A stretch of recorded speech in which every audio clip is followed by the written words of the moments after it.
எல்லாருக்கும் screen காட்டுதா? Screen காட்டுன்னு சொன்னா கொஞ்சம் ஹேண்ட் ரைஸ் பண்ணுங்க. சரி, ஓகே.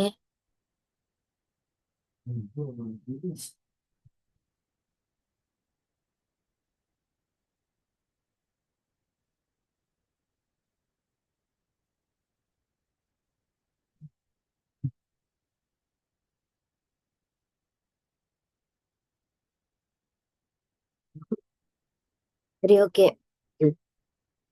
இது வந்து 2024 மொரட்டு எக்ஸாம் பேப்பர், சரியா?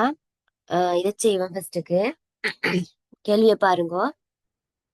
நான் பேசுறது கேக்குது தானே எல்லாருக்கும்? கனெக்ஷன் என்ன இஷ்யூன்னு சொன்னா அந்த ஹேண்ட் ரைஸ் பண்ணி சரி, மைக் ஒன் பண்ணி சரி சொல்லுங்க. கனெக்ஷன் என்ன ஸ்கிரீன் இல்லாட்டி ஸ்கிரீன் ஷேர் ஆகத்துல என்ன பிரச்சனைன்னு சொன்னா மைக் கவுண்ட் பண்ணி செல்லேலும், சரியா?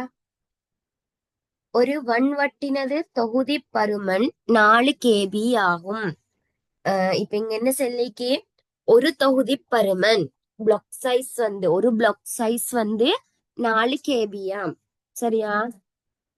இத பாருங்க. அவ்வட்டின் ஒரு குறித்த நேரத்தில் உள்ள கோப்பு ஒதுக்கீட்டு அட்டவணையின் ஒரு பகுதி கீழே தரப்பட்டுள்ளது. 2020 செஞ்ச மாதிரி ஒரு கேள்வி. ஃபெட் டேபிள் கீழே தந்திக்கு ஒரு பிளாக்ட சைஸ் வந்து 4 KB. அத்துடன் அப்பகுதி mex.py எனும் கோப்பினது தொகுதிகளையும் தருகின்றது. இந்த ஃபெட் டேபிள்ல வந்து mex.py என்று செல்லக்கூடிய ஃபைல்டு சில தொகுதிகளையும் தருதாம். இதில் கோப்பினது கடைசி தொகுதி மறையொன்றினால் தரப்படுவதுடன் இங்க வந்து இந்த mex.py செல்லக்கூடிய ஃபைல்ற லாஸ்ட் தொகுதி லாஸ்ட் பிளாக் வந்து -1 காட்டப்படுகிறாம். கோப்பினது அடைவு பதிவில் அக்கோப்பின் முதலாம் தொகுதியினது தொகுதி எண் உள்ளது. நான் உங்களுக்கு போன கிளாஸ்லயும் சொன்னேன். அடைவு பதிவுன்னு சொன்னா என்ன? ஒரு கோப்புட முதலாவது பதிவு. இப்ப இந்த ஃபெட் டேபிள் இங்க உங்களுக்கு தந்திக்கு ஒரு ஃபெட் டேபிள், அந்த ஃபெட் டேபிளால என்ன குறிக்கப்படுது, இந்த ஃபெட் டேபிள் எதை ரிப்ரசன்ட் பண்ணுதுன்னு சொல்லுது வந்து உங்களுக்கு கிளியரா விளங்கினாத்தான் இந்த கேள்வி எல்லாம் செய்யலும். முதலாவது நாங்க இந்த ஃபெட் டேபிளை பார்ப்போம், சரியா? ஃபெட் டேபிளை கொஞ்சம் பாருங்க.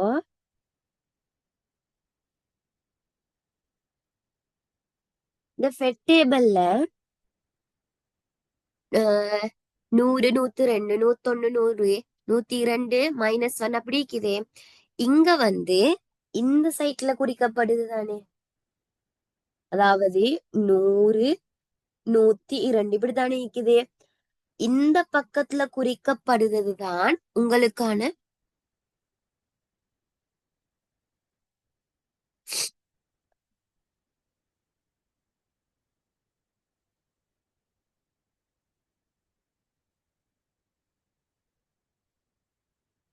நான் பேசுறதுல என்ன கனெக்ஷன் இஷ்யூல இருக்குதா? என்ன சரி இஷ்யூ இருக்குதா? கொஞ்சம் மேக் கவுண்ட் பண்ணி யாராவது சொல்லுங்க.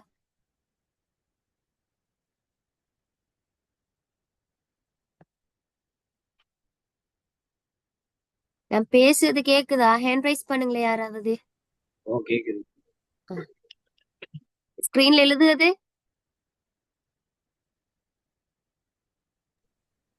ஸ்கிரீன்ல கொஞ்சம் லேட்டாகி வருது. இப்ப பாருங்க, இப்ப ஓகேயா? இப்போ okay. சரி. இங்க வந்து 100, 102 சொல்லி ஈக்குது, சரியா? இந்த 100 தான் என்னன்னா உட பிளாக்ல வந்து இதுதான் 100, 102, 102, 103 போகுதுதானே இந்த பக்கம். அதை வச்சுதான் நீங்க எது உங்களோட தகவல், எதிலிருந்து எதை நான் எக்ஸஸ் பண்ணுன்றத நீங்க விலங்கெடுக்கணுமான இடம். அப்ப உங்களோட அடைவு தொகுதி என்னது? இந்த 100 அடைவு தொகுதி என்னது? ஒரு ஃபெட் டேபிள் இருக்கக்கூடிய முதலாவது தொகுதி.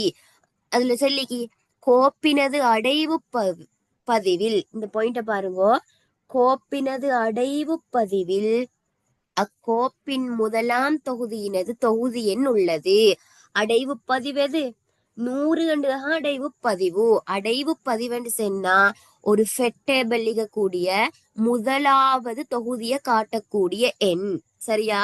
அப்ப நீங்க இதை வச்சு என்ன விலங்கெடுக்கணும்டா, முதலாவது தொகுதி 100. முதலாவது ஸ்டார்ட் ஆவிக்கு 100 தானே 100. இந்த 100ல என்ன குறிக்குதுண்டா, 100க்கு அடுத்த டேட்டா, அடுத்த தொகுதி 102ல காணப்படுதுன்னு சொல்லி காட்டப்படுது. 102 சொல்லுக தொகுதியில தான் அடுத்தது காணப்படுதாம். அப்ப நான் எங்க போறேன், 102 சொல்லு அடைவு பகுதிக்கு போறேன். இங்க இன்னொரு விஷயம் சொல்லிக்கு, கடைசி தொகுதி மறையொண்டினால் தரப்படும். 102ல என்ன பதிவுக்கு மறையொண்டு என்ற பதிவு தான் நிக்குது. ஆகவே முதலாவது பதிவு 100 எண்டுகத்துல காணப்படுது. அதற்கடுத்தது 102 என்று செல்லுத பதிவுக்கு நீங்க போங்கொண்டு செல்லுது. 102ல என்ன செல்லுது, 102 தான் இறுதி பதிவுன்னு சொல்லி செல்லுது. அப்ப இங்க ஈக்கிய பதிவுகளோட எண்ணிக்கை எத்தனை, மொத்தம் எத்தனை பதிவுகள் இங்க காணப்படுது? யாருக்காவது சொல்லலுமா எத்தனை பதிவுகள் இருக்குதுண்டு?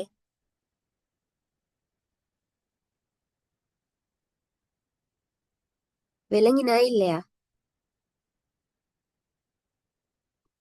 விலங்கல். சரி பாப்போம் பாரு. 101, 102, சாரி 100.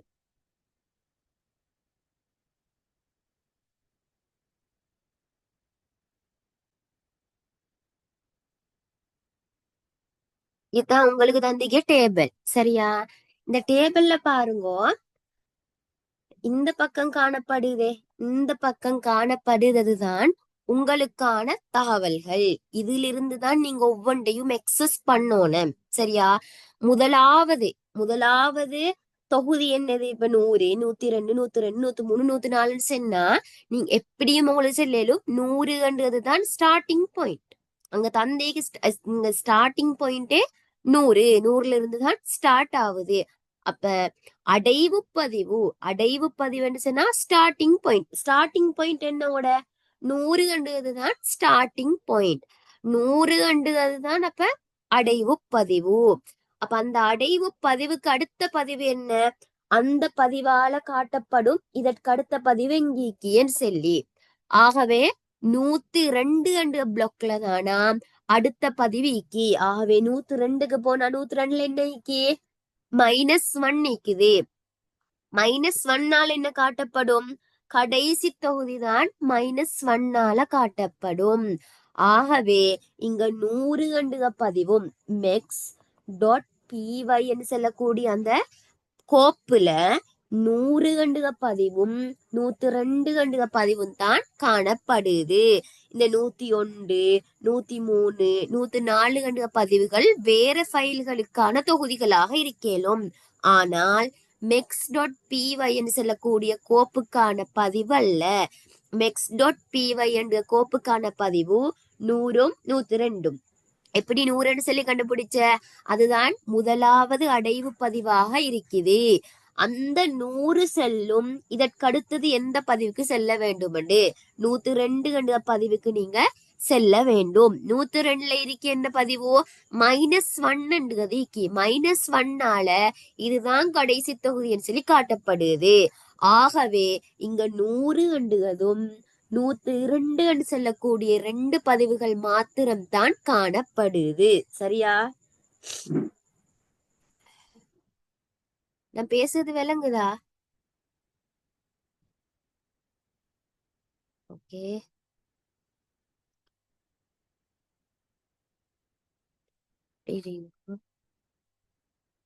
அப்ப இந்த கேள்வியில வரக்கூடிய அடைவு பதிவு என்ன? சரியா? இந்த கேள்விக்கான ஆன்சர் என்ன, அடைவு பதிவு.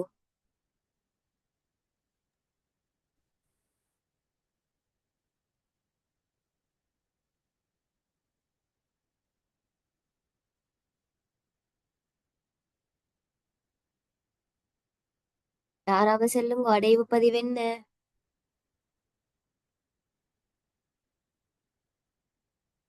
கொஞ்சம் பெரியங்கோ. 103 நல்ல கொஞ்சம்.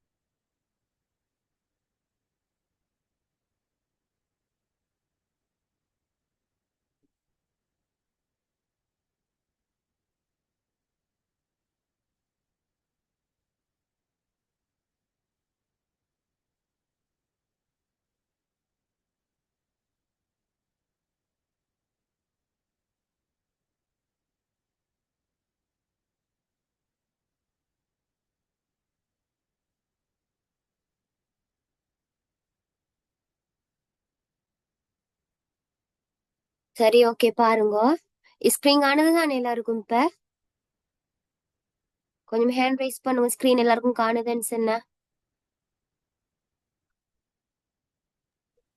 ஓகே. காணுது மிஸ். இப்ப அடைவு பதிவுன்னு சொல்லி கேட்டீங்க. அடைவு பதிவுண்டா என்ன? முதலாவது பதிவு தான் அடைவு பதிவு. இப்ப நான் உங்களுக்கு இவ்வளவு நேரம் கிளியரா சொன்னேன் எது முதலாவது பதிவுண்டு. சொல்லுங்க பக்கம், எது முதலாவது பதிவு? 103 அது எப்படி 103 முதலாவது பதிவாகுது? 100 நூறு. இருக்கு அது. இல்ல இல்ல, 100. பாருங்க, 100ல தான் ஸ்டார்ட் ஆகுது. 100 நம்பர்ல இருந்து ஸ்டார்ட் ஆகுது. அப்ப அடைவு பதிவுன்றது எப்பவும் முதலாவது பதிவு. ஸ்டார்ட் ஆக பதிவு தான் அடைவு பதிவு. ஆகவே மெக்ஸ் டாட் பிஒயின் அடைவு பதிவு என்ன? 100. ஆன்சர் அளிக்கோங்க.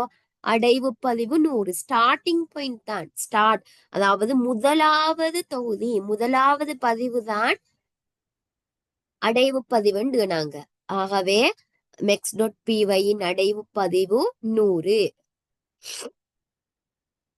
இங்க நான் இன்னொரு தடவை இந்த ஃபெட் டேபிள் உங்களுக்கு கிளியர் பண்ணியேன்.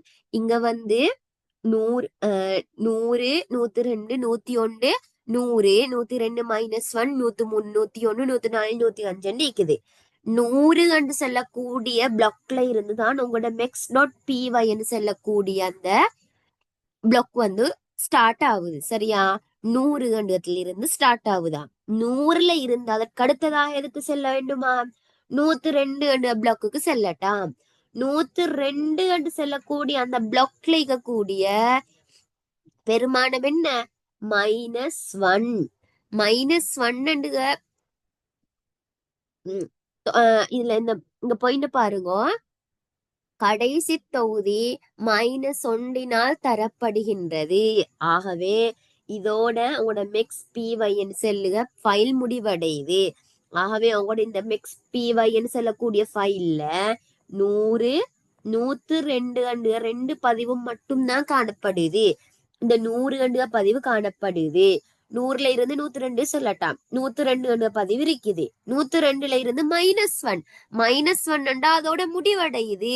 ஆகவே உங்களுக்கு ஈக்கியது 2 பதிவுகள். 100, 102 2 பதிவுகள் தான் மெக்ஸ் டாட் பிஒய் என்று சொல்லக்கூடிய அந்த ஃபைல்ல காணப்படுது. இப்ப விளங்கிட்டா? விளங்கிட்டா ஹேண்ட் ரைஸ் பண்ணுங்க.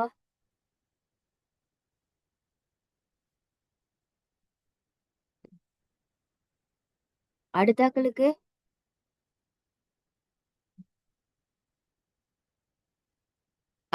விளங்கலையா அப்ப? ஓகே. இப்ப பாருங்க அடுத்த கேள்வி.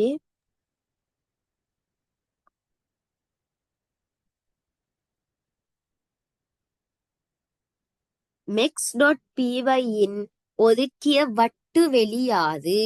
இந்த மெக்ஸ் டாட் பிஒய்க்காக வேண்டி எவ்வளோ ஹார்ட் டிஸ்க்ல ஒதுக்கப்பட்டீங்கன்னு கேட்டீங்க. இங்க செல்லிக்கதை பாருங்க. முதலாவது வன்வட்டினது தொகுதி பருமன் 4 KB ஆகும். இப்ப இங்க வந்து எத்தனை தொகுதிகளுக்கு? 1, 2, 3, 4, 5 தொகுதிகளுக்கு மொத்தம். சரியா? 5 தொகுதிகளையும் மொத்தம் 5 தொகுதிகள் இருக்குது. இந்த 5 தொகுதிகள்லையும் ஒரு தொகுதிக்காக தொகுதி பருமன், ஒரு தொகுதிக்காக 4 KB ஒதுக்கப்படுது. ஆனால் நீங்க கேட்ட கேள்வி என்ன? இங்க வந்து 100ம் 102 மாத்திரம்தான் மெக்ஸ் டாட் பிவைக்காக ஒதுக்கப்படுது. அடுத்த 101 103 104 சொல்லக்கூடிய பதிவுகள் வேற ஏதோ ஒரு ஃபைலுக்காக ஒதுக்கப்பட்டிருக்கு. இந்த கேள்வி என்னண்டா மெக்ஸ் டாட் பிவை இன் ஒதுக்கிய வட்டு வெளியாது. மெக்ஸ் டாட் பிவைக்காக எவ்வளோ ஸ்பேஸ் வந்து ஒதுக்கப்பட்டிருக்குன்னு கேட்டிருக்கு. இங்க வந்து மொத்தமாக 2 தொகுதிகள் தான் காணப்படுது. என்னென்ன தொகுதிகள்? 100 கண்டு தொகுதி, 102 கண்டு தொகுதி. ஆகவே 2 தர ஒரு தொகுதிக்கான பருமன் என்ன? 4 கேபிஏ. ஆகவே மெக்ஸ் டாட் பிவைக்காக வேண்டி ஒதுக்கப்பட்ட மொத்த வெளி 8 கேபி. இது விளங்கினா? இது விளங்கினா மராசலியும் கேட்டுக்கோங்க. மெக்ஸ் டாட் பிவைக்காக ஒதுக்கிய வட்டு வெளிய கேட்டிக்கு. மெக்ஸ் டாட் பிவைல இகக்கூடிய தொகுதிகள் எண்ணிக்கை என்ன? 100 102 என்று செல்லக்கூடிய இந்த 2 தொகுதிகள் மாத்திரம்தான் மெக்ஸ் டாட் பிவைல காணப்படுது. இங்க கேள்வியில செல்லிக்கு ஒரு தொகுதிக்காக வேண்டி ஒரு தொகுதிக்கு 4 கேபி தான் ஒதுக்குது. ஆகவே 2 தொகுதிகள் காணப்படுது, ஒரு தொகுதிக்கு 4 கேபி. ஆகவே 8 கேபி வெளி மொத்தமாக ஒதுக்கப்படுது. இத குறிச்சுக்கோங்க.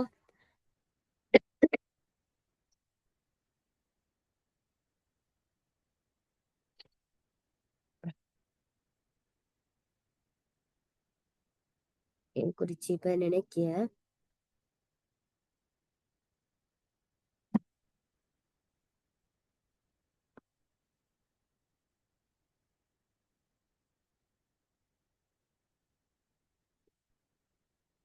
ஓகே. அடுத்த கேள்விய பாருங்க.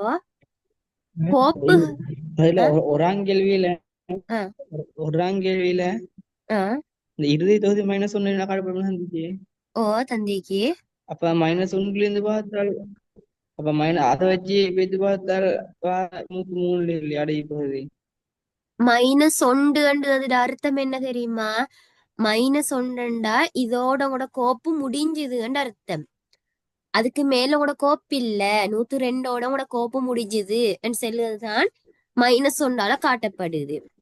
கடைசி தொகுதி -1 தரப்படுவதுடன் செல்லிக்கு -1 செல்லுது 102ஓட உங்களோட கோப்பு முடிஞ்சு. அப்ப எத்தனை கோப்பு உங்களோட பதிவுகளுக்கு? 100 102 2 கோப்பு பதிவுகள் தான் காணப்படுது. விளங்கினா ஆசிஃபாக்? இங்க பாருங்க, அதுல செல்லிக்கு கோப்பினது கடைசி தொகுதி -1 தரப்படுகின்றதாம். -1 என்ன செல்லுதென்றால் இதோட உங்களோட கோப்பு வந்து முடிவடைந்து விட்டது. அப்ப 102 கண்டோட உங்களோட கோப்பு வந்து முடிஞ்சுதான். 100 102 தான் அப்ப உங்களுக்கு மொத்தமா இருக்குது. இப்ப பாருங்க, 3வது கேள்வி. கோப்புகளுக்கு வட்டு வெளிகளை ஒதுக்குவதற்கான இணைப்பு ஒதுக்கீட்டினது ஒரு பிரதிகூலத்தினை எழுதுக. உங்களுக்கு 3 வகையான ஒதுக்கீடுகள் காணப்படுது. சரியா? தெரியுமாய்க்குமே என்னென்னைக்கு? ஒன்று வந்து லிங்க், அடுத்தது இண்டெக்ஸ், அடுத்தது என்ன? சுட்டியும் இணைப்பு ரீதியானதும் அடுத்தடுத்தது கண்டினியூஸ் ஆனதும் ஈக்கும். சரியா? இங்க கேட்டீங்க உங்களுக்கு லிங்க் டெலொகேஷன், அதாவது இணைப்பு ஒதுக்கீட்டினது ஒரு பிரதிகூலத்தினை எழுதுக. இந்த லிங்க் எலோகேஷன் என்னண்டா இது ஒரு தொகுதி தரவு காணப்படுது. உதாரணமா இந்த ஃபெட் டேபிள் எங்களுக்கு லிங்க் எலோகேஷனுக்கு செல்லும். இதுக்கு அடுத்த 100 கண்டு செல்லக்கூடிய பதிவுக்கு அடுத்த பதிவு எங்க இருக்கி? 102 கண்டு பதிவுக்கு அடுத்தது எங்க? அடுத்த பதிவு எங்க இருக்குது? அதாவது இணைப்பொண்டு காட்டப்படுது. இதற்கடுத்த தகவல் எங்கே காணப்படுது சொல்லி. இப்ப நான் ஒரு டேபிள் அடிக்கேனே, 100 102 101 100 102, 105, 104, 101, 105 -1. இப்ப இந்த டேபிள் காட்டுதா?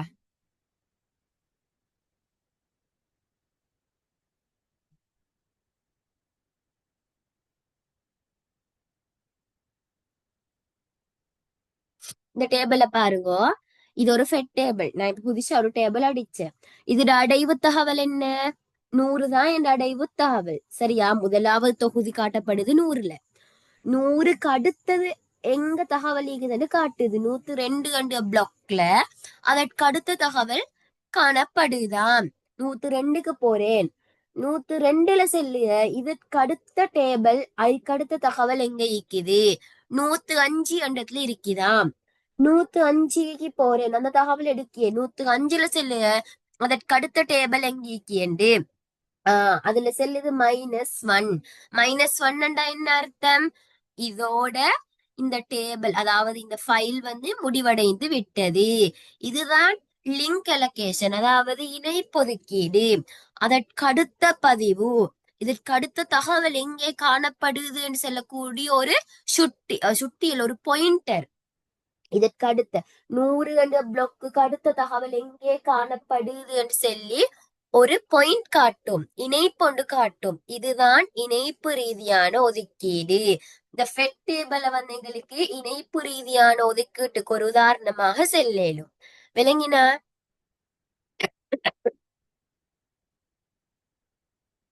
இணைப்பு ஒதுக்கீடுனா என்னன்னு விளங்கினா? ஹேண்ட் ரைஸ் பண்ணுங்க. விளங்கினா? இணைப்பொதுக்கீடுன்னா எங்களுக்கு ஃபெட் டேபிள் விளங்கினா இணைப்பொதுக்கீடு செல்லும். அடுத்த பதிவு எங்கே உள்ளது என்பதை ஒவ்வொரு பதிவு எண்களாலையும் காட்டும், இணைப்புகளால காட்டுவதுதான் இணைப்பொதுக்கீடு. இங்க கேட்டிக்கு இணைப்பு ஒதுக்கீட்டுட ஒரு பிரதிகூலத்தில் இதை சொல்லி. இணைப்பு ஒதுக்கீட்டு வந்து இப்ப நாங்க வந்து தொடர்ச்சியான ஒதுக்கீடுண்டா என்ன? முதலாவது தகவல் முதலாவது காணப்படும். அதற்கு அடுத்த தகவல் அதற்கு அதோடைய சேர்ந்து அடுத்ததாக காணப்படும். அதற்கு அடுத்த தகவல் அதோட சேர்ந்து அடுத்ததாக சொல்லி தொடர்ச்சியாக காணப்படும். அப்ப இது வந்து இப்படி இதற்கு அடுத்தது எங்கிக்கு? இதுல இன்னொரு நம்பர்ல தான் பதிஞ்சிக்கு. அதுல இருந்து தேவையானதுக்கு போகணும். அப்ப இங்க வந்து தொடர்ச்சியான அணுகல் வந்து இல்ல. தொடர்ச்சியான அணுகல் இல்ல. எங்கன்னு சொல்லி கண்டுபிடிச்சு நுட்பங்களை பயன்படுத்தித்தான் அடுத்த தகவலை நாங்க தேடி அறியணும். ஆகவே இங்க ஸ்பீட் வந்து என்ன நடக்குது? ஸ்பீட் குறையுது. ஆனா இங்க வந்து தொடர்ச்சியானதை பார்த்தா நாங்க ஸ்பீட் கூட. ஆகவே நீங்க இதுக்கு எழுதிக்கோங்க. தொடர்ச்சியான அணுகல் இல்லை என்பதனால் வேகம் குறைவு. தொடர்ச்சியான அணுகல் இல்லை. இந்த தொடர்ச்சியான அணுகல் என்னண்டா இதற்கு அடுத்தது வந்து அதோட சேர்ந்து தொடர்ச்சியாக காணப்படுது. ஆகவே அந்த தகவலை அணுகுவது வந்து இந்த ஃபெட் டேபிள், அதாவது இணைப்பு ரீதியான ஒதுக்கீடை விட தொடர்ச்சியானத்துல வந்து ஸ்பீடா போகலும். ஆனா இந்த இணைப்பு ரீதியானத்துல எப்படின்னு சொன்னா நுட்பங்களை பயன்படுத்தி 100க்கு அடுத்தது 102ல ஈக்கின்னு சொல்லிக்கு. அப்ப 102க்கு பெய்துத்தான் அடுத்த தகவல் எங்கேன்னு சொல்லி பார்க்கணும். மறுக 102ல இருந்து 105க்கு போகணும். இப்படி ஒவ்வொரு அதற்கு அடுத்ததையும் வந்து தொடர்ச்சியாக எங்களுக்கு அணுகலா, ஒன்றன் பின்பொன்றாக அணுகலா. அதுக்கு தேடுதல் நுட்பங்களை பயன்படுத்தித்தான் அடுத்த தகவலை வந்து இங்க வந்து தேடி எடுக்கணும். எழுதிக்கோங்க. தொடர்ச்சியான அணுகல் இல்லை என்பதனால் வேகம் குறைவு.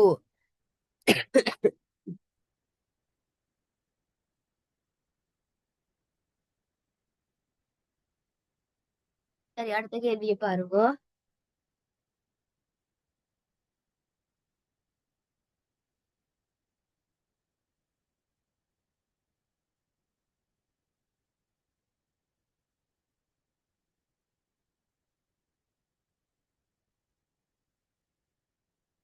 ஒரு கணனி முறைமையின் மெய்நிகர் நினைவக முகவரி வெளி 16 பிட்கள், அதன் பக்க அளவு 4 KB மற்றும் பௌதீக நினைவகம் 32 KB ஆகும். என்ன சொல்லிக்கு? வேர்ச்சுவல் மெமரி வந்து 2 16 பைட்களாம். சரியா? Virtual memory. உங்களோட பிசிக்கல் மெமரி எப்படி வருது? 32 32 கேபியா. ஒரு பக்க அளவு வெர்ச்சுவல் மெமரியை சம பகுதிகளாக பிரிக்கியதாலதான் என்ன வரும்? வெர்ச்சுவல் மெமரிய சம பகுதிகளாக பிரிக்கியதால பேஜ் வரும். பிசிக்கல் மெமரிய சம பகுதிகளாக பிரிக்கியதால ஃப்ரேம் வரும். இதெல்லாம் நான் போன கிளாஸ்ல விளங்கப்படுத்தினேன். இப்ப செல்லிக்கு ஒரு பக்க அளவு 4 கேபியாம். அப்ப வெர்ச்சுவல் மெமரி சம பகுதிகளாக பிரிக்கத்தால பேஜ் உருவாகுது. ஒரு பேஜ் அளவு 4 கேபியாம். பேஜ்ட அளவும் ஃப்ரேம்ட அளவும் சமன் சென்னாகவே இங்கு உருவாகக்கூடிய ஃப்ரேம்களோட அளவும் ஒரு ஃப்ரேம்ட அளவும் 4 கேபியாக இருக்கும்.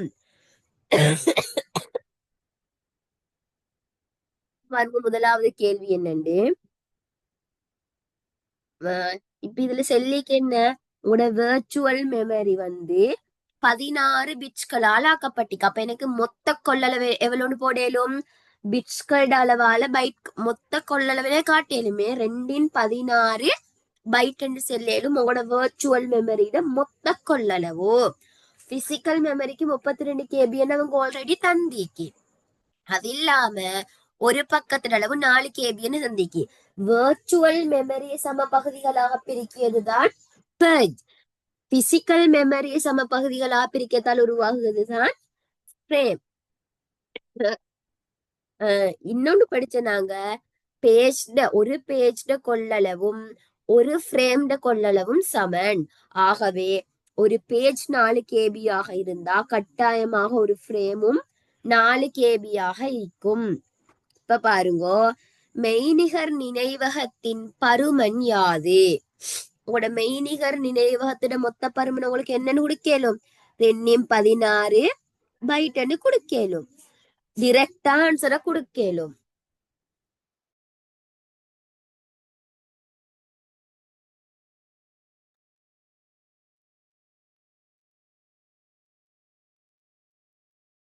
பக்கங்களின் எண்ணிக்கை யாது? பக்கங்களோட எண்ணிக்கை எப்படி பாக்க? மொத்த கொள்ளளவை நீங்க பைட்ல குடுத்தீக்கி. பைட்ல இது மொத்த கொள்ளளவு ஒரு பக்கத்துல அளவும் தெரியும். மொத்த கொள்ளளவும் தெரியும். ஒரு உங்களோட வெர்ச்சுவல் மெமரியிட மொத்த கொள்ளளவும் தெரியும் உங்களுக்கு. அந்த வெர்ச்சுவல் மெமரியில இருக்கக்கூடிய பக்கங்கள்ல ஒரு பக்கத்துல அளவும் தெரியும். ஆகவே மொத்த கொள்ளளவை ஒரு பக்கத்துல அளவால பிரிச்சா பக்கங்களோட எண்ணிக்கை வரும்.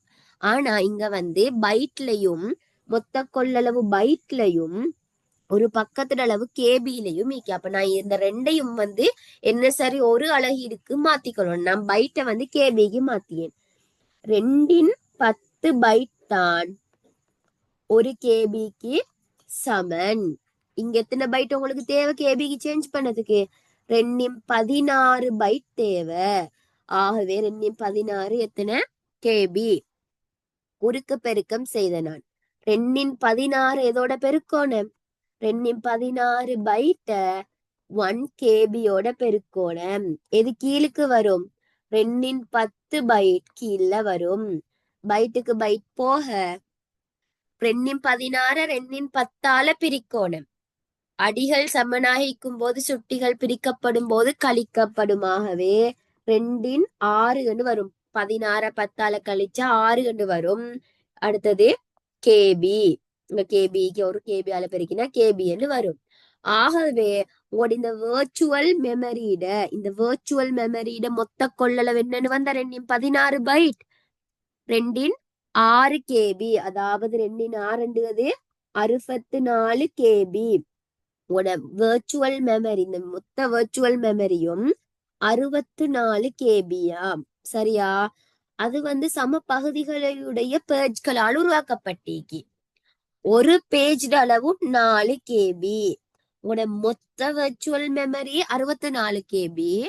ஒரு பேஜ் அளவு 4 கேபி. ஆகவே மொத்தம் எத்தனை பேஜ்கள் எப்படி பார்க்க? 64 கேபியால 4 கேபிய பிரிச்சா மொத்த பேஜ்கள் எண்ணிக்கை வரும் 16 பேஜ் என்று வரும். கேபி கேபி போக 64 நாலால பிரிச்சா 16 பேஜ் வரும். இப்ப பேஜ்களோட பக்கங்களோட எண்ணிக்கையை நீங்க கண்டுபிடிச்சிட்டு ஒரு பக்கத்திற்கு எத்தனை பிட்கள் தேவை? மொத்தம் 16 பேஜ்கள். இந்த பேஜ்கள் உருவாக்க ரெண்டின் எத்தனையாம் அடுக்கு தேவைப்பட்ட? ரெண்டின் 4ஆம் அடுக்கு தான் 16. ஆகவே 4 பிட்கள் பயன்படுத்தப்பட்ட. என்ன செஞ்ச நான்? மொத்த வர்ச்சுவல் மெமரியுடைய கெப்பாசிட்டி வந்து எனக்கு எத்தனை வந்த? 64ன்னு சொல்லி வந்த. மொத்த பேஜுக்குமே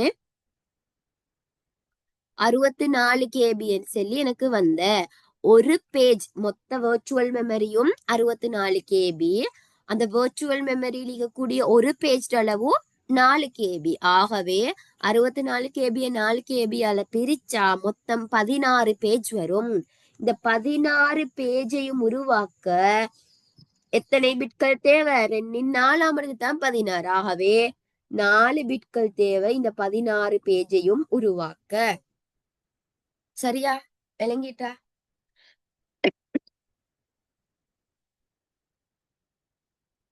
ஹேண்ட் ரைஸ் பண்ணுங்க விளங்கினாக்கள்.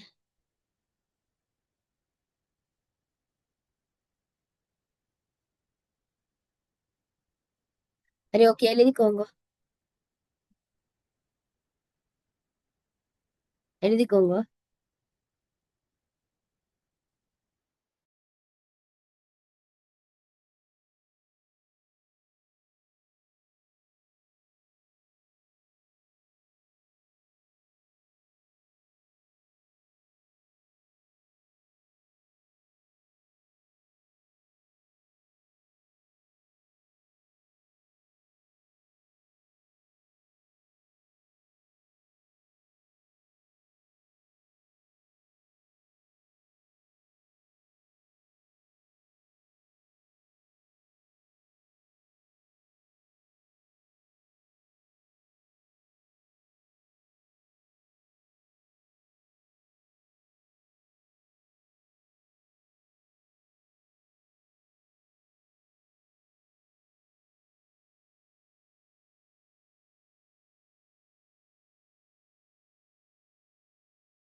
ஓகே, அடுத்த கேள்வியை பார்ப்பேன்.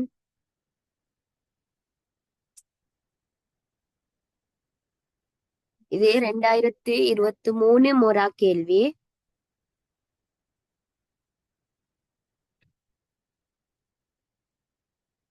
பாருங்க கேள்விய.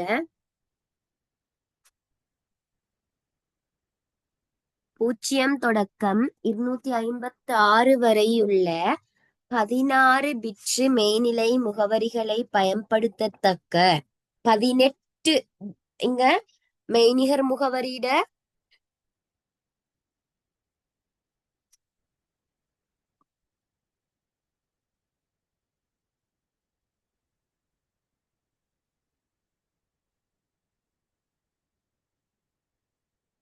18 பிட்கள் பயன்படுத்தப்படுது. வெர்ச்சுவல் முகவரியை உருவாக்குறதுக்கு மொத்தம் 18, அதாவது 2இன் 18 பைட்கள். மொத்த வெர்ச்சுவல் முகவரி இந்த வெர்ச்சுவல் மெமரியுடையும் கெப்பாசிட்டி வரப்போகுது. மேலும் இக்கணனியில் பௌதீக நினைவகத்தின் கொள்ளளவு, அதாவது உங்களோட பிசிக்கல் மெமரியிட கெப்பாசிட்டி வந்து 64 கேபியாம். சரியா? இப்ப பாருங்க,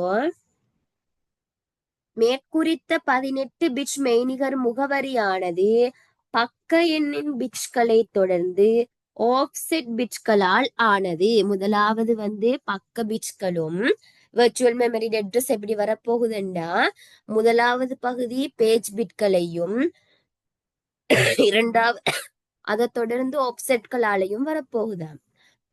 பயனர் 64 KB அளவுள்ள ஒரு குறித்த செய்நிரலை இக்கணனியில் ஓடச் செய்கிறார். 64 KB அளவிக்கக்கூடிய ஒரு செய்நிரலை ஓடச் செய்ய போறார். ஒரு குறித்த நேரத்தில் இம்முறை வழியின் பக்க அட்டவணையின் சில தேர்ந்தெடுத்த புலங்கள் பின்வரும் உருவில் காட்டப்பட்டுள்ளது. நார்மலா எங்களுக்கு எப்பவுமாய் காட்டப்பட்டிருக்கு. 0வது பக்க எண்ல என்ன சட்ட எண் பிரதியிடப்படும், 1வதுல என்ன சட்ட எண் பிரதியிடப்படும், 2வதுல என்ன, 3வது என்னன்னு சொல்லி காட்டப்பட்டிருக்கு. அடுத்தது இந்த ஒன்று இல்லை என்றதால குறித்த மெய்நிகருக்குரிய அந்த பக்கம் பௌதீக நினைவகத்துல காணப்படுதா இல்லையான்னு சொல்லுறது காட்டப்படுதா தான் இந்த 3 பாயிண்ட்லயும் விளக்கிக்கு. எல்லா கேள்வியிலையும் நாங்க இதை பார்த்தேக்கி. சட்ட எண் துவிதத்தில் காட்டப்பட்டுள்ளது. பக்கம் 0 சைபர் தொடக்கம் 8191 வரைக்கும் பக்கங்கள் காணப்படுதாம். உண்டு இல்லை என்றது செல்லுபடியா காட்டுதாம். சரியா? இப்ப பாருங்க, முதலாவது கேள்வி, நினைவகம் பைட் முகவரியிடத்தக்கது. பைட்டை பயன்படுத்தி முகவரியிடத்தக்கதாம். சரியா?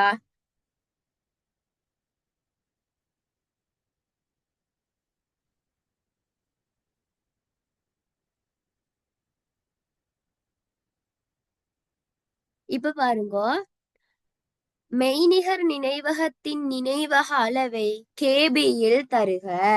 பைட் 18 தானே அங்க தந்த பிட்கள். அப்ப பைட்டை பயன்படுத்தி முகவரிடுதண்டா மொத்த கொள்ளளவு எத்தனை வரும் உங்களுக்கு? 2 பைட் தான் உங்களோட மொத்த கொள்ளளவு. ஆனால் ஆன்சர் கேட்டீங்கி கேபியில் தருக. கேபிக்கும் பைட்டுக்குமான தொடர்பு என்ன? 2 பைட் 1 KBக்கு சமன். இதுதான் தொடர்பு. 2 பைட் எத்தனை கேபிக்கு சமன் தான் கேள்வி. ஆகவே என்ன செய்யணும்? 2 பைட் இன்டு 1 KB. எது கீழே வரும்? இந்த 2 கீழே வரும். 2 பைட். இந்த பைட்டுக்கு பைட் போக என்ன நடக்கும்? 2 நீங்க 2 பிரிக்கணும். அடிகள் சமனாகிக்கும் போது சுட்டிகள் கழிக்கப்படும். ஆகவே 2 இன்டு 1 KB. ஆகவே KB என்ற ஆன்சர் வரும். உட கேள்வி என்ன? பைட்ல முகவரிடுது. ஆகவே மொத்த கொள்ளளவு என்னன்னு வரும்? 2 பைட் என்று வரும். ஆனா ஆன்சர் கேட்டீக்கு கேபியில் தருக. ஆகவே என்ன நடக்கும்? 2 பைட் தான் 1 KB. 2 பைட்டும் எத்தனை KB நீங்க காணணும். ஆகவே இதை குறுக்கு பெருக்கம் செய்த 2 பைட் இன்டு 1 KB. கீழே என்ன நடக்கும்? 2 பைட் கீழே வரும். ஆகவே பைட்டுக்கு பைட் போக 2 பிரிச்சா 18 மைனஸ் 10 8 KB வரும். கேபியில ஆன்சர் கேட்டீங்க. நீங்க சுட்டில ஆன்சர் கொடுத்தாலும் பிரச்சனை இல்லை. 8 KB அல்லது 256 KB என்று கொடுக்க மேலும். சரியா? 2 8 256க்கு சமன். ஓகே, இந்த கேள்வி கிளியரா எல்லாருக்கும்? ஹேண்ட் ரைஸ் பண்ணுங்க, இது கிளியராண்டா?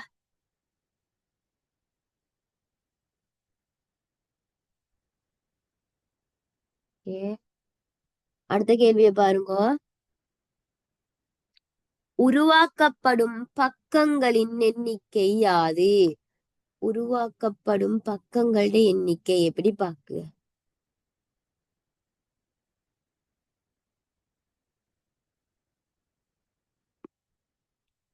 உருவாக்கப்படும் பக்கங்களுடைய எண்ணிக்கை. இதுல ஒரு பக்கத்துல அளவு சந்திக்கா? இக்கணனியின் பக்க அளவு 8 KB. மொத்தம் உங்களுக்கு எத்தனை 256 KB தான் உங்களோட மொத்த வெர்ச்சுவல் மெமரியுடையும் கெப்பாசிட்டி. மொத்த வெர்ச்சுவல் மெமரியுடையும் கெப்பாசிட்டி 256. ஒரு பக்கத்துல மொத்த வெர்ச்சுவல் மெமரியுடையும் அளவே 256. ஒரு பக்கத்தோட அளவு 8 KB என்னும் தந்தி கேள்வியில் 8 KB. ஆகவே மொத்தம் எத்தனை பக்கங்கள் இக்கன்னு கேட்டிக்கு கீழ் 8ஆல பிரிச்சா சரியே. 256 8ஆல பிரிச்சா எத்தனை வரும்? ஆ 32 32 பக்கங்கள். பேஜ் 32 பக்கங்கள் வரும். என்ன செஞ்ச? இந்த வெர்ச்சுவல் மெமரியில மொத்த கொள்ளளவும் 256 KB. ஒரு பக்கத்தோட அளவு 8 KB. ஆகவே 256 8ஆல பிரிச்சா மொத்த பக்கங்களுடைய எண்ணிக்கை வரும் 32 பக்கங்கள் இந்த வெர்ச்சுவல் மெமரியில காணப்படுது. சரியா? மேற்குறித்த இப்ப பாருங்க, பக்க அளவு பேச்சு, அதாவது ஒதுக்கப்படும் ஆஃப்செட் பிட்களின் எண்ணிக்கை யாது? ஒதுக்கப்படும் ஆஃப்செட் பிட்களின் எண்ணிக்கை யாது? இப்ப நீங்க பாருங்க, இங்க கேள்வியில ஹெல்லிக்கு என்ன? 18 பிட் மெய்நிகர் முகவரியுடைய வெர்ச்சுவல் மெமரி பயன்படுத்தப்படுது. மொத்தம் எத்தனை பிட்களுக்கு? 18 பிட்களோட வெர்ச்சுவல் அட்ரஸ்ல வரப்போகுது. சரியா?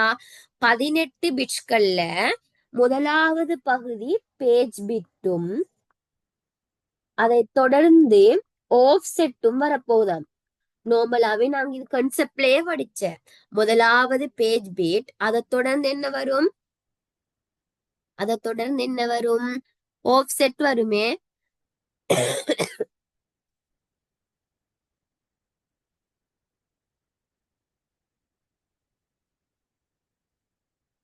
முதலாவது எப்பவுமே பேஜ் பிட்கள் முடிவடையாத தொடர்ந்து ஆஃப்செட்கள் வரும். அதுதான் இங்கேயும் சொல்லிக்கு. இங்க பாருங்க, 18 பிட் மெய்நிகர் முகவரியானது பக்க எண்ணின் பிட்களை தொடர்ந்து, அதாவது பேஜ் பிட்களை தொடர்ந்து ஆஃப்செட் பிட்களால் ஆனது. இது உங்களுக்கு இந்த கேள்வியில ஹராட்டியும் உங்களுக்கு தெரியும். என்ன? பேஜ் பிட்கள் வரும், பேஜ் பிட்களை தொடர்ந்து ஆஃப்செட்கள் வரும். இப்ப நீங்க ஆஃப்செட் பிட்களுடைய எண்ணிக்கையை காணணும்டா. இப்ப மொத்தமா 18 பிட்டிக்கணும் சொல்லிட்ட கேள்வியில. 18 பிட்கள் தான் மொத்தமாக காணப்படுது. இதுல இந்த ஆஃப்செட் பிட்கள் எத்தனைன்னு கேட்டீங்க. இந்த ஆஃப்செட் பிட்களை மொத்தம் 18 இருக்குது. ஆஃப்செட் பிட்கள் எத்தனைன்னு கேட்டா, இந்த 18ல இருந்து பேஜ் பிட்களை கழிச்சா ஆஃப்செட் பிட்கள் எண்ணிக்கை வருமா இல்லையா? வரும். அப்ப நீங்க இந்த பேஜ் பிட்களை காணணும். எப்படி காணும் பேஜ் பிட்கள்? மொத்தம் 32 பேஜ் இருக்குது. 32 பேஜையும் உருவாக்க 2 எத்தனாம் அடுக்கு பிட்கள் தேவை? 5 பிட்கள் தானே. 2 5ஆம் அடுக்கு தான் 32. ஆகவே மொத்தம் 5 பேஜ் பிட்கள் தேவை உங்களுக்கு இந்த 32 பேஜையும் உருவாக்க. 32 பேஜ் தான் மொத்தம் இருக்குதாம். இந்த நாங்க 32 பேஜ்னு சொல்லி கண்டுபிடிச்சிட்டோம் முந்தின கேள்வியிலேயே. அப்ப 32 பேஜையும் உருவாக்குறதுக்கு எத்தனை பிட்கள் தேவை? 2 5ஆம் அடுக்கு தான் 32. ஆகவே இந்த 32 பேஜையும் உருவாக்க உங்களுக்கு 5 பிட்கள் தேவைப்படுது. மொத்தம் உங்களுக்கு 18 பிட்கள் காணப்பட்ட, அதுல இருந்து உங்களோட பேஜ் பிட்களை கழிச்சா இந்த ஆஃப்செட் பிட்கள் வருமா இல்லையா? மொத்தம் 18 பிட்கள் இருக்குது. உங்களோட பிட்கள் முதலாவது பகுதி பேஜ் பிட்களையும் அதற்கு அடுத்தது ஆஃப்செட்டையும் கொண்டிருக்கு. சரியா? இந்த 18லயும் 5 பேஜுக்காக பேத்துட்டாம். அப்போ ஆஃப்செட்டுக்காக எத்தனைக்கு? 18 மைனஸ் 5 என்று வரும். மொத்தம் 13 பிட்கள் ஆஃப்செட்டுக்காக பயன்படுத்தப்படுது. இதை குறிச்சுக்கோங்க. விளங்கினாக்களை ஏன் ரைஸ் பண்ணுங்க, இல்லாட்டி இன்னொரு தடவை கிளியர் பண்ணி. இந்த கேள்வி விளங்கினா? ஓகே. விளங்காட்டி மைக் ஆன் பண்ணி எங்க விளங்கலன்னு சொல்லுங்க, நான் இன்னொரு தடவை கிளியர் பண்ணி மார்க் பண்ணிக்கோங்க ஆன்சரை.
சரி, அடுத்த கேள்வியை பாருங்க. உருவாக்கப்படும் சட்டகங்களின் எண்ணிக்கை யாது? உங்களோட என்ன மெமரியால சட்டகங்கள் உருவாக்கப்படுது? உங்களோட பிசிக்கல் மெமரி, பௌதீக மெமரியால தான், உங்களோட பிசிக்கல் மெமரியால தான் என்ன உருவாக்கப்படும்? சட்டகங்கள் உருவாக்கப்படும். இங்க வந்து உங்களோட பிசிக்கல் மெமரியோட மொத்த அளவு எவ்வளவுன்னு சொல்லிக்கே பாருங்க. உங்களோட பிசிக்கல் மெமரி 64 KB. மொத்தம் 64 KB. உருவாக்கப்படக்கூடிய சட்டகங்கள் டேட்டிக்கு எப்படி காணுங்க? இங்க சந்த உங்களோட வெர்ச்சுவல் மெமரி ஒரு பக்க அளவு எவ்வளவு சந்த வெர்ச்சுவல் மெமரிக்கு?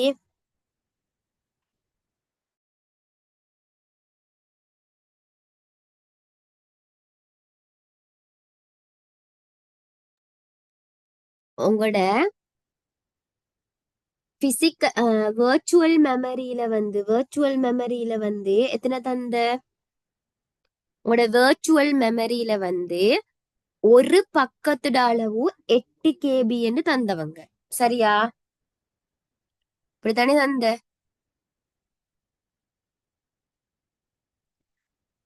உங்களோட வெர்ச்சுவல் மெமரியில ஒரு பக்கத்தோட அளவு 8 KB தந்த. ஒரு வெர்ச்சுவல் மெமரியிட பக்கத்தோட அளவும் ஒரு பிசிக்கல் மெமரியில் உருவாக்கப்படுது சட்டகத்தோட அளவும் சமனே. ஆகவே பக்கம் 8 KB சொன்னா சட்டகத்தோட அளவும் 8 KB தான். அதுல ஒரு மாற்றமும் இல்ல. முதலாவது வெர்ச்சுவல் மெமரியில ஒரு பக்கத்தோட அளவு 8 KB. அப்ப உங்களோட பௌதீக முகவரியிலேக்கு ஒரு சட்டகத்தோட அளவும் 8 KB தான். நாங்க முதல்லயே பார்த்த ஒரு சட்டகத்திட கொள்ளளவும் ஒரு பேஸ்ட கொள்ளளவும் எப்பவுமே மாறுபடாது, சமனாகத்தான் எப்பொழுதும் காணப்படும். இங்க வெர்ச்சுவல் மெமரி 8 KB என்றா கட்டாயமா உங்களோட சட்டகம் ஃப்ரேம்ட கொள்ளளவும் 8 KB தான். இப்ப பாருங்க, உங்களோட மொத்த பௌதீகத்திடையும் அளவு, பௌதீக மெமரியுடைய அளவு 64 KB. ஒரு சட்டகம் 8 KB என்றா மொத்தம் எத்தனை சட்டகம்? 64 KB 8 KB பிரிக்கிய எத்தனை வரும்? 8 ஃப்ரேம்கள் என்று வரும். சரியா? எத்தனை ஃப்ரேம்கள்? மொத்தம் 64 KB உங்களோட பௌதீக முகவரியிட கொள்ளளவு. அதுல ஒரு ஃப்ரேம்ட அளவு 8 KB. 64 KB 8 KB பிரிச்சா மொத்தம் எத்தனை சட்டகங்கள் காணப்படுதுன்னு உங்களுக்கு கண்டுபிடிக்கணுமா? 64 கீழே 8 8 ஃப்ரேம் என்று வரும்.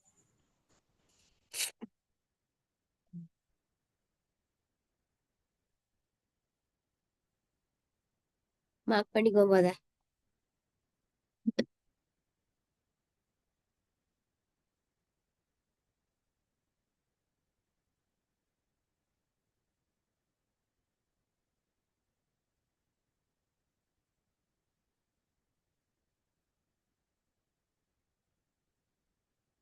சரி, வாங்க அடுத்த கேள்வியை பார்ப்பேன்.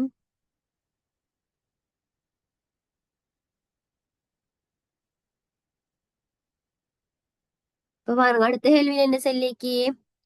மெய்நிகர் நினைவகம் 10,000 எந்த பௌதீக முகவரிக்கு படமாக்கப்படும்? 10,000 சொல்லி தந்தீக்கி. உங்களோட வெர்ச்சுவல் முகவரி உண்மையாவே 18 பிட்களால காட்டப்படணும். ஒரு முகவரி தந்தா, வெர்ச்சுவல் முகவரி ஒன்று தந்தா கட்டாயமா 18 பிட்டால காட்டப்படும். இங்க செல்லி கேள்வியிலே 18 பிட்ல தான் உங்களோட இந்த வெர்ச்சுவல் மெமரி அட்ரஸ் வந்து வரும். ஆனா இங்க 1 2 3 4 5 நம்பர்ல வந்து அப்ப இது உண்மையாவே உங்களோட வெர்ச்சுவல் அட்ரஸ் எப்படி வரும்? பைனரி ஃபார்மட்ல தான் வரும். இப்ப நாங்க அப்படித்தானே எழுதுவோம். இங்க இங்க இங்க இந்த கேள்வியில செய்யல, கொஞ்சம் இருங்கோ. இந்த கேள்வியில அப்படின்னு இது இதே இந்த பேப்பர்ல வந்து லாஸ்ட் கேள்வி எனக்கு இங்க போடுபட்டில்ல. 6வது கேள்வியிலேக்கும் பாருங்க, பைனரி ஃபார்மட்ல உங்களோட அட்ரஸ் வரும். சரியா? ஆனால் இந்த அட்ரஸ் இவங்க வந்து டெசிமல் ஃபார்மட்ல தந்திக்கி. 10 அடியாக கொண்டதான் உங்களோட அட்ரஸ் தந்திக்கி. நீங்க நல்லா ஞாபகம் வச்சுக்கோங்க. உங்களோட அட்ரஸ் வந்து 18 பிட்ல காணப்படணும்.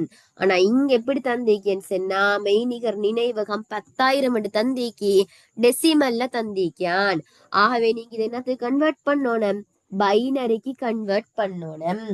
இந்த 10,000 பைனரிக்கு கன்வெர்ட் பண்ணா எப்படி வரும்?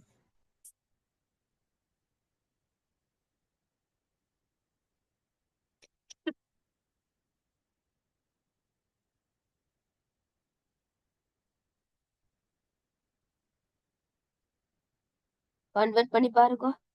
நானும் கன்வெர்ட் பண்ணி பார்க்கேன். இப்படி வரும்.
சாரியா, எனக்கு கனெக்ஷன் கொஞ்சம் கட் ஆகிட்டு.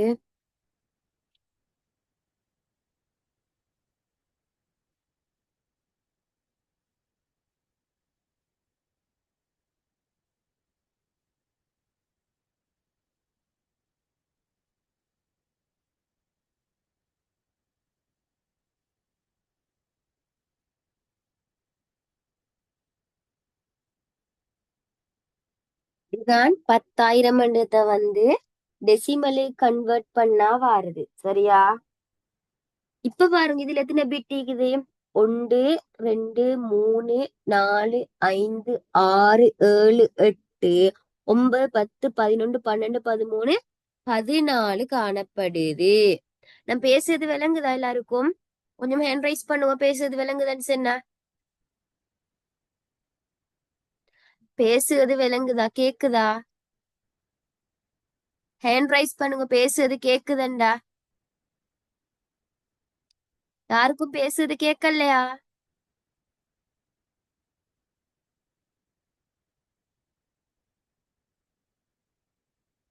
ஹேண்ட் ரைஸ் பண்ணல.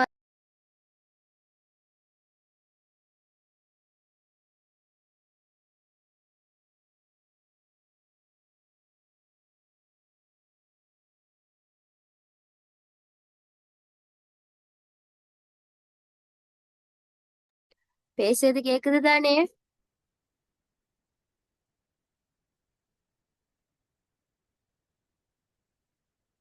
சரி சரி, ஓகே.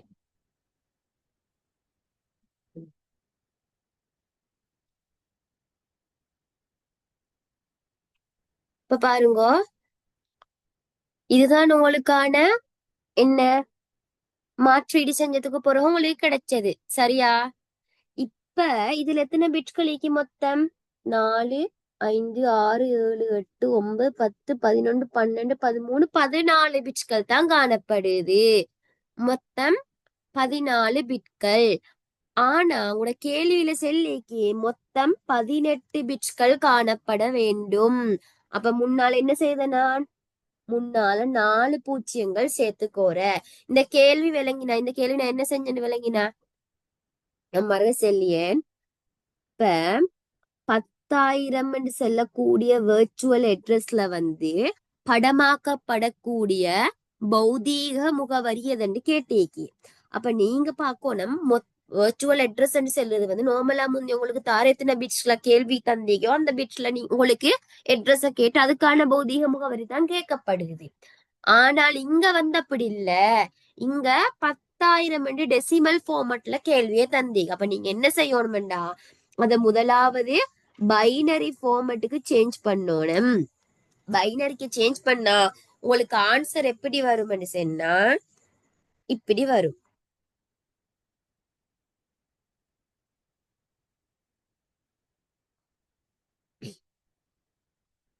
பைனரிக்கு சேஞ்ச் பண்ணா இப்படி வரும். இது 14 பிட்களை கொண்டு சரியா, மொத்தம் 14. ஆனா உங்களோட வெர்ச்சுவல் அட்ரஸ்ல வந்து 18 பிட்கள் காணப்படணும். ஆகவே நான் முன்னால 4 பூஜ்ஜியங்கள் சேர்க்கேன். முன்னால பூஜ்ஜியங்கள் சேர்க்கறதால வந்து உங்களோட அட்ரஸ் பெருமதி வெளியூ வந்து மாறாது.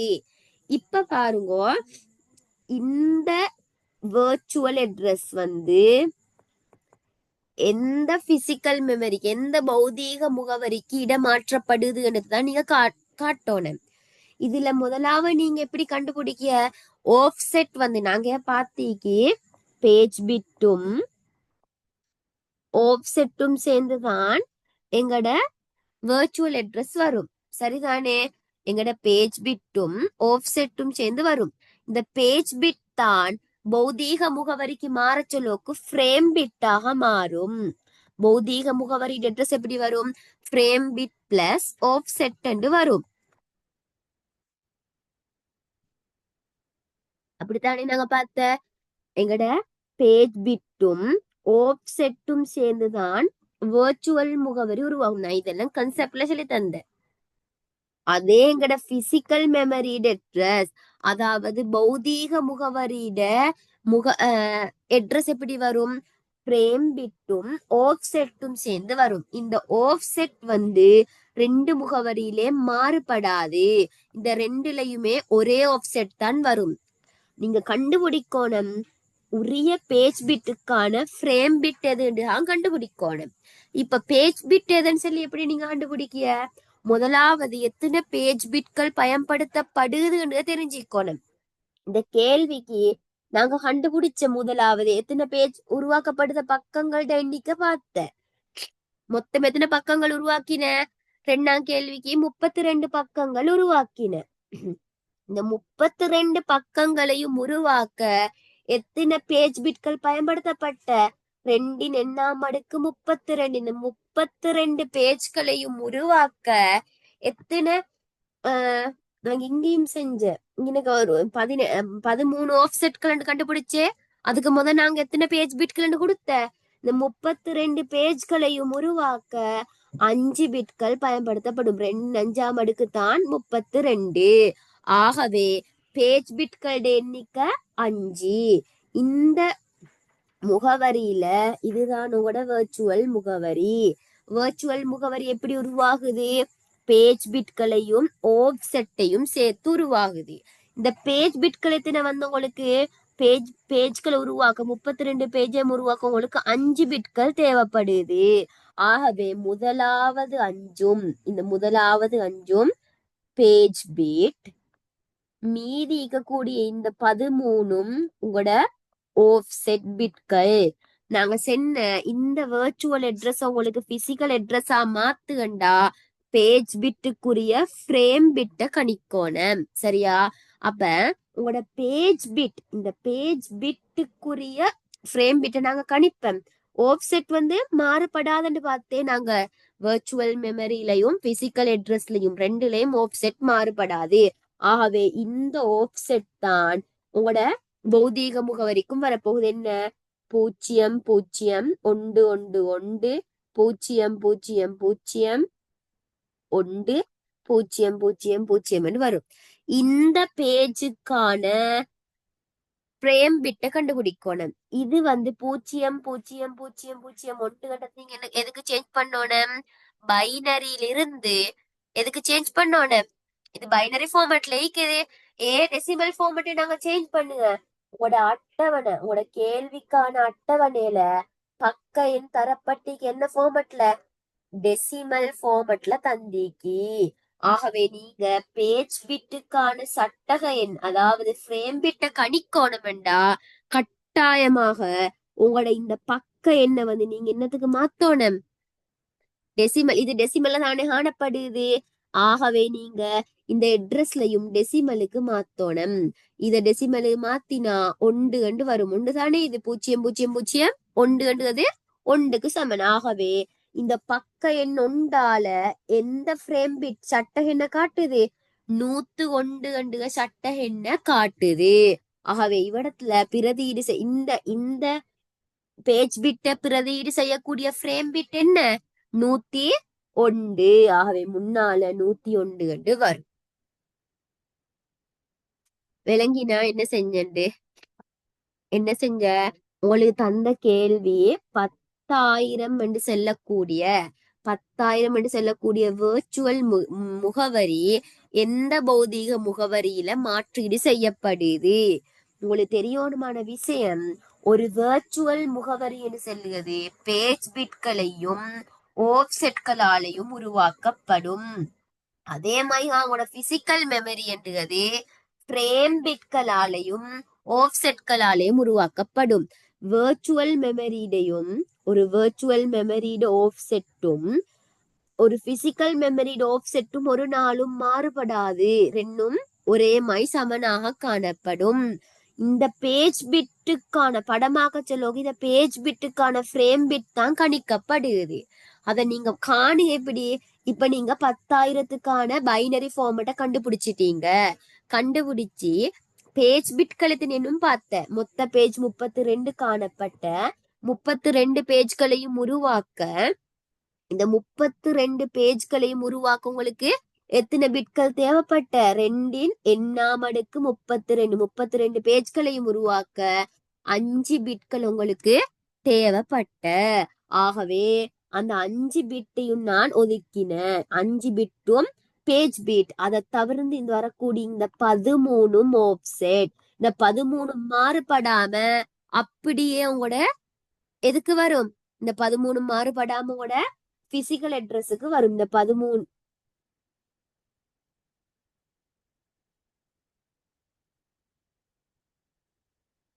இந்த 13மே அப்படியே வரும். சரியா? விலங்குதான் நான் பேசுகிறது.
பாருங்க, இந்த 13 அப்படியே வந்து என்ன நடக்கும்? ஆஃப்செட்லிக்கு 13 ஆஃப்செட்லிக்கு 13 அப்படியே உங்களோட பிசிக்கல் அட்ரஸ்ல வந்து பிரதியீடு செய்யப்படும். இந்த பேஜ் பிட்கான ஃப்ரேம் பிட் தான் நீங்க கணிக்கணும்.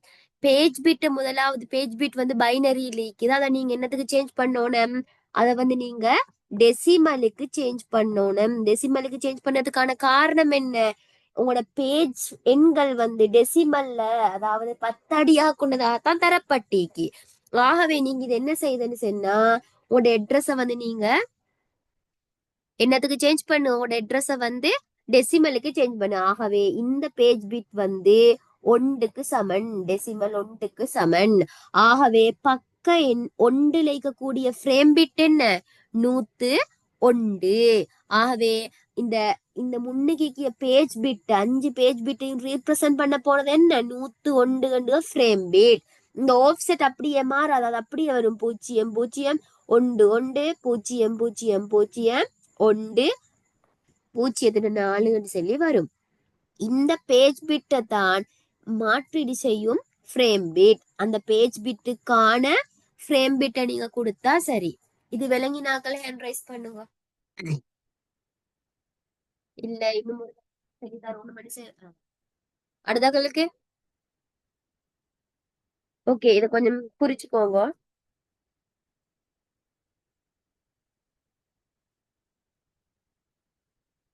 தேவையானத மட்டும் குறிச்சுக்கோங்க, எல்லாம் தேவையில்ல. தேவையானத மட்டும் குறிச்சுக்கோங்க.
ஓகே, அடுத்த கேள்வி பார்ப்போம். அதுல லாஸ்ட் கேள்வி ஆஹ் இதுல இல்ல. நான் லாஸ்ட் கேள்வி இதுல எழுதி என்னோட பிடிஎஃப் லிங்க்கும் நான் இப்ப இந்த போட்டிக்கு தாள்ல இல்ல.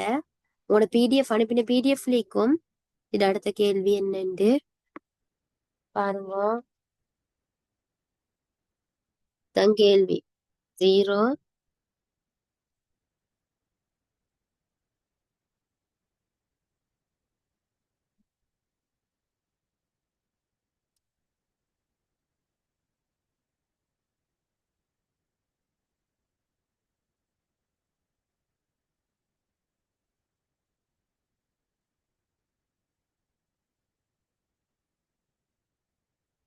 ஆனது இப்ப பௌதீக முகவரி ஒண்ணு தந்திக்கு, சரியா?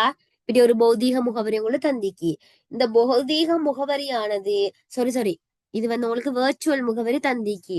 இந்த வேர்ச்சுவல் முகவரியானது, இந்த மெய்நிகர் முகவரியானது எந்த பௌதீக முகவரிக்கு படமாக்கப்படும்? ஒருக்க தந்த கேள்வி என்ன? இதேதான். மெய்நிகர் முகவரி வேர்ச்சுவல் முகவரி எந்த பௌதீக முகவரிக்கு இடமாற்றப்படுதுன்னு தந்த. ஆனா அந்த கேள்வி என்னத்துல தந்த? டெசிமல்ல தந்த. ஆனால் இந்த கேள்வி என்னத்துல தந்திக்கு உங்களுக்கு? உங்களுக்கு பைனரி ஃபார்மட்லயே கேள்வி தந்திக்கு. அதே ஃபார்மட்ல ஆன்சர் எழுதணும். பாருங்க, மொத்தம் எத்தனை பிட்களிக்கு? 4, 8, 12, 16, 17, 18. உன கேள்வியிலையும் செல்லிக்கு எத்தனை பிட்களால் உருவாக்கப்பட்டிருக்கு? 18 பிட்களால தான் மெய்நிகர் முகவரி உருவாக்கப்படுது. இங்கேயும் மொத்தம் எத்தனை பிட்கள் தந்திக்கு? 18 பிட்கள். அதாவது தேவையான ஃபார்மட்ல உங்களுக்கான கேள்வி தரப்பட்டிக்கு. இப்ப இதுக்கான என்னத்த கண்டுபிடிக்கணும்? பௌதீக முகவரிய கண்டுபிடிக்கணும். பௌதீக முகவரி எப்படி காணு? ஆஃப்செட் மாறாது. ஆஃப்செட் மொத்தம் எத்தனை? 13 ஆஃப்செட்களும் 5 பேஜ் பிட்களும் காணப்பட்ட. ஆஃப்செட் மாறாதே. 13 இங்க வரும், இது வர 13 வரும். இந்த 13 ஆஃப்செட்டும் மாறாது. ஆஃப்செட் 13 மாறாது. 0, 1100, 0, 10, 0, 0, 10 சொல்லி வரும், சரியா? ஆஃப்செட் மாறாது. இந்த பேஜ் பிட்டுக்குரிய, இந்த பேஜ் பிட் 5க்கும் உரிய ஃப்ரேம் பிட்ட காணணும். இந்த பேஜ் பிட் என்ன ஃபார்மட்ல இருக்கு? பைனரி ஃபார்மட்ல இருக்குது. ஆனா நீங்க உங்களுக்கான பக்க எண் தந்திக்கு டெசிமல் ஃபார்மட்ல தந்திக்காகவே தரப்பட்டிக்கக்கூடிய பேஜ் பிட்டை நீங்க டெசிமல் ஃபார்மட்டுக்கு மாத்தணும். 0, 0, 101 கண்டு அது டெசிமல் ஃபார்மட்டுக்கு மாத்தினா 5 என்று வரும், சரியா? அந்த 5 என்ற பக்க எண்ல காணப்படக்கூடிய சட்டகம் என்னது? 5 எண்ணத்துல வந்து எது காணப்படுது? 5 எண்ணத்துல 111 என்ற எண் காணப்படுது. ஆகவே இந்த பேஜ் பிட் எதை ரிப்ளேஸ் பண்ணும்? இங்க இந்த 001 என்ற பேஜ் பிட்டுக்கு பதிலாக ஃப்ரேம் பிட் 111 என்ற ஃப்ரேம் பிட் வந்து இந்த பௌதீக முகவரியில படமாக்கப்படும். ஆகவே பௌதீக முகவரி என்ன வரும்? 111. ஆஃப்செட் அதே வரும். இந்த 001 என்ற பக்க எண், அதாவது 5ஆம் பக்க எண்ல என்ன காணப்படுது? ஃப்ரேம் பிட் 111 என்ற பிட் காணப்படுது. அதை எழுதினா சரி. இது விளங்கிட்டா? ஹேண்ட் ரைஸ் பண்ணுங்க, விளங்கிட்டேன்டா. கடைசி கேட்க டெசிமலையும் பார்த்தீங்கன்னா 3 இல்லையா வர? 101. இங்க பாருங்க, இது 1, இது 2, இது 4, இது 8, இது 16 தானே? அப்ப 16 வராது, சரி சரி 0. சரியே? 4 முண்டும் 5 என்று வரும். 5 என்ற இடத்துல 111 காணப்படுது. சரிதானே?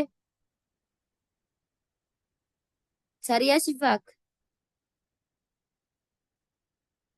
சரி சரி சரி, எல்லாருக்கும் கிளியரா? இன்ன படிச்ச பார்த்த ரெண்டும்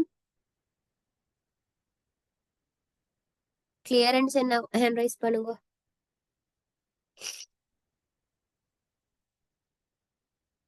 நான் இன்னைக்கு இதோட கிளாஸ் நிப்பாட்டுக. எனக்கு கொஞ்சம் சுகம் இல்லை. நான் இன்னைக்கு ஒரு ஒரு அவர் மட்டும் குறைச்சு எடுத்து அதை வந்து அடுத்த கிளாஸ்ல வந்து நான் கூடவா செய்தேன். சரியா? இதோட நான் இந்த கிளாஸை வந்து நிப்பாட்டேனா என் பண்ணினேன். ஓகே, எல்லாருக்கும் கிளியர் தானே? எல்லாம் என்ன சரி டவுட் இருந்துன்னு சொன்னா எனக்கு மெசேஜ் ஒன்று போடுங்க. சரிதானே? எல்லாம் கிளியரே எல்லாருக்கும்? ஹேண்ட் ரைஸ் பண்ணுங்க, எல்லாம் கிளியரண்டா? சரி சரி, நான் இதோட என் பண்ணேன்.